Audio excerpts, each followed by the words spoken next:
ক্ষমতায় যাওয়ার জন্য নয়, দেশ ও জাতির কল্যাণের জন্যই দ্রুত নির্বাচনের কথা বলছে বিএনপি। দ্রুত নির্বাচন না হলে দেশে বিভিন্ন সংকট দেখা দেবে, এমন মন্তব্য করেছেন বিএনপির মহাসচিব মির্জা ফখরুল ইসলাম আলমগীর। সকালে শহীদ রাষ্ট্রপতি ও স্বাধীনতার ঘোষক জিয়াউর রহমানের সমাধিতে শ্রদ্ধা নিবেদন ও দোয়া শেষে গণমাধ্যমে এ কথা বলেন তিনি। মহাসচিব আরও বলেন, প্রধান উপদেষ্টার বক্তব্যে হতাশ বিএনপি। নির্বাচনের রোডম্যাপ নিয়ে কোনো কথা বলেননি ডক্টর ইউনূস।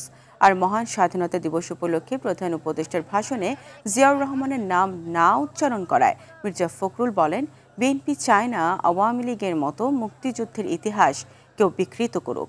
বিএনপির সর্বস্তরের নেতারা সকাল থেকে জিয়াউর রহমানের মাজারে শ্রদ্ধা নিবেদন করেন। বিএনপি ক্ষমতায় যাওয়ার জন্য নির্বাচনের কথা বলছে না। বিএনপি জাতির স্বার্থে, জাতিকে রক্ষা করার স্বার্থে, স্বাধীনতা সামগ্রীকে রক্ষা করার স্বার্থে বিএনপি নির্বাচনের কথা বলছে।